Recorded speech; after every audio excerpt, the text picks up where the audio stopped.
Right, welcome back. To try out the new quick change tooling I've got for the little Cazual mill, I thought a good thing to have a go at would be, I've only got two of these, they're quick change tool post holders for the lathe. I'll show you how they work in a second.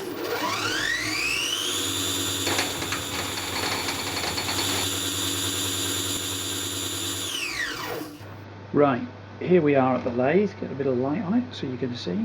This is a V clamp type tool holder, quick change tool post, and these simply slot in and lock on. Really simple, really easy. But like I say, I've only got two of the quick change holders and one for a parting tool. I found that this is next to useless because I'm really bad at grinding up tools for it. Anyway, so there's the tool holder, and I've got some blank square section steel which is about the right length and a different section, but that isn't really going to be a problem for what I'm going to do here. So we have a few. There we go. Let's get this camera out of the way. There's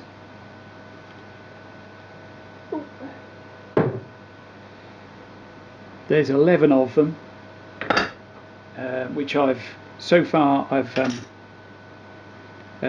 cut them up with an angle grinder, and I've just roughly faced off one side with the mill to make it nice and square. So they're all similar sort of heights except this one, but we'll find something to use that for. Anyway, so there's 11 of them. I now need to do the CAD drawing and face them all off so they're all the same height. So I'll get on with that.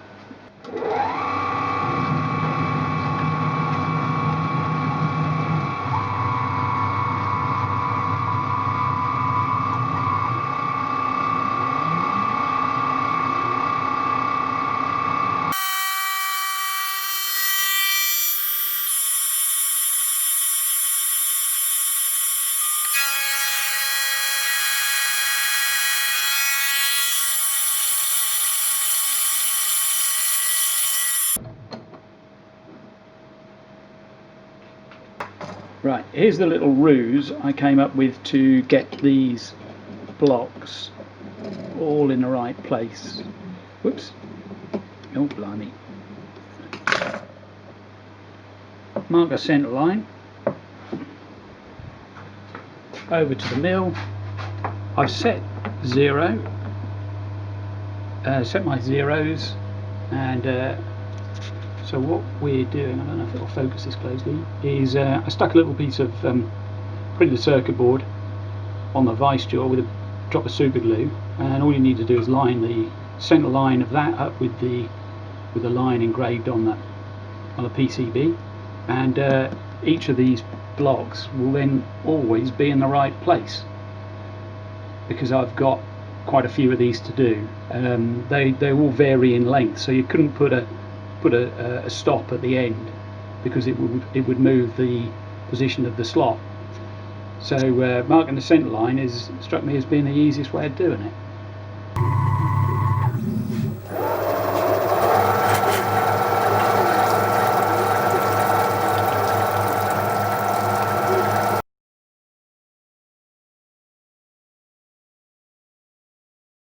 Having fly cut the top surface of the dovetail slot, I clear out the majority of the metal with a standard end mill, because it's much easier than trying to plough through with a dovetail cutter.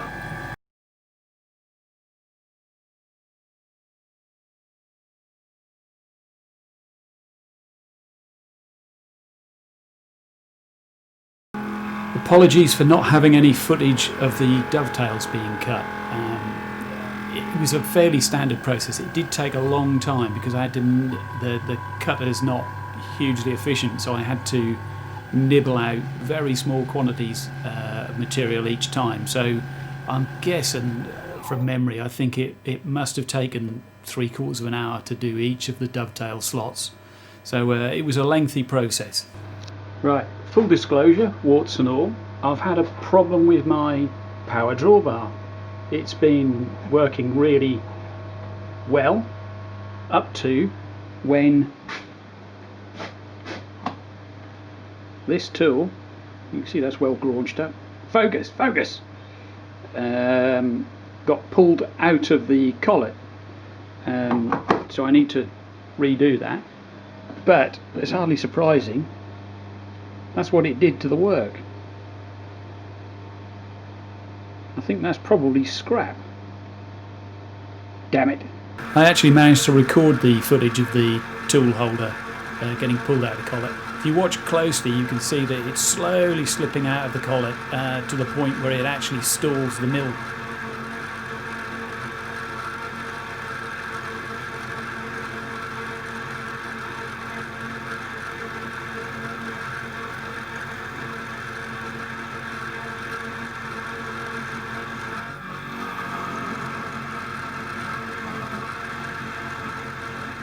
I should explain that I've been working on a power drawbar for probably the last 9 months. I've tried several different methods of getting sufficient clamping force on the collet and still being able to open it with an electric power drawbar. In the next shot you'll see I'm gathering data for how much clamping force works with my mill. Right, there is my new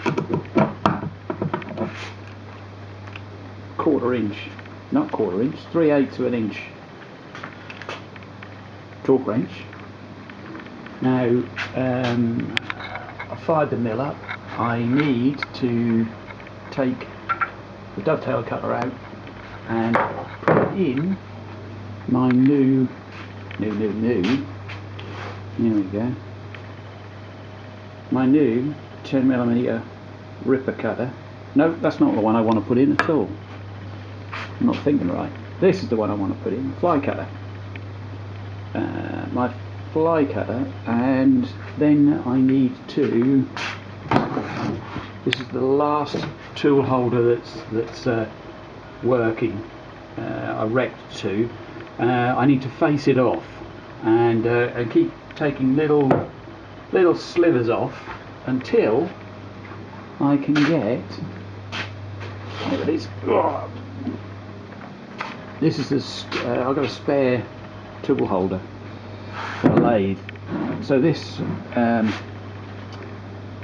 is the spare tool holder for the lathe. There's the other one. So what I need to do is, this won't fit on here at the moment, but if I face off the top with a fly cutter, I can try it. And I found the best way is to just keep nibbling away at 1/10 of a mil at a time. By the time you've had 2 or 3 attempts at it, you're down to the point where your tool, the tool holder, will fit on the tool. I'll show you. Here's one I made earlier in the best Blue Peter fashion.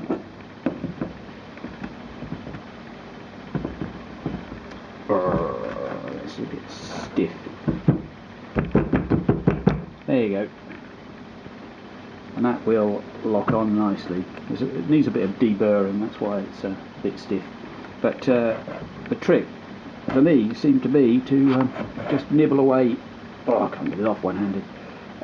Nibble away at facing off the top surface until it's a snug fit, or maybe an over snug fit, on the spare tool holder.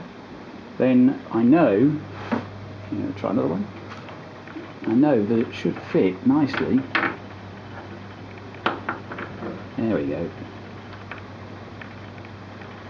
That's not going anywhere. Nicely on the one that I use. Turn it side.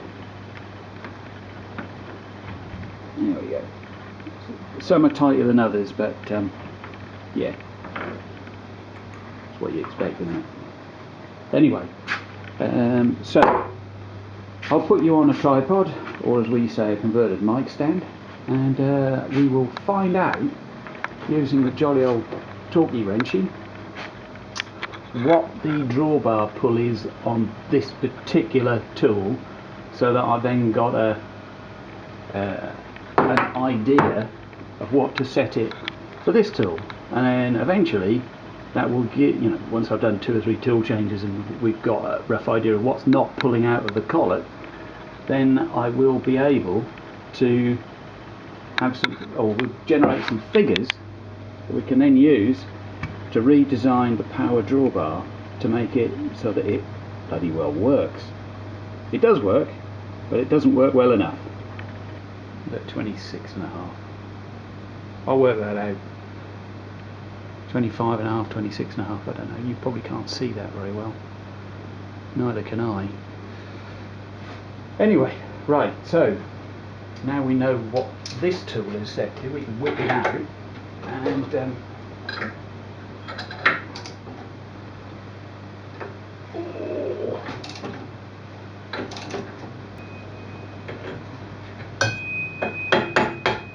tap on the top, and there it is.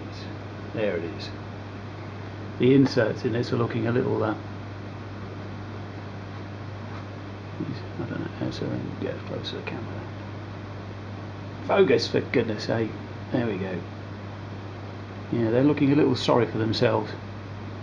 Bits and pieces chipped out, but and I had to put one that's in there for aluminium because it's all I had. Anyway, moving on.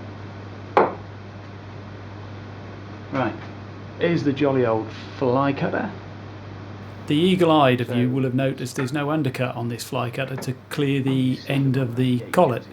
There's a reason for that, and because this is an adjustable tool, you'd have to set the length in your tool offsets within Mark III every time you use it, so you don't need to have it specifically fit in exactly the same position every time, because you have to keep resetting it. The last operation for this video is to clear out the tool slot on all of the cutters. So here's a little montage of the first one being cut.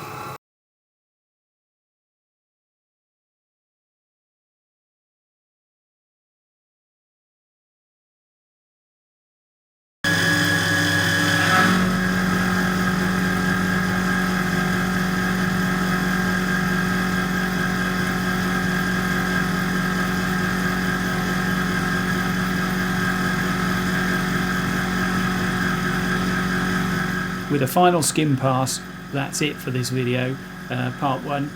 In part 2 we finish them and black them, assemble them and try them all out. And please, if you like, give me a thumbs up and please consider subscribing. Take care, see you next time.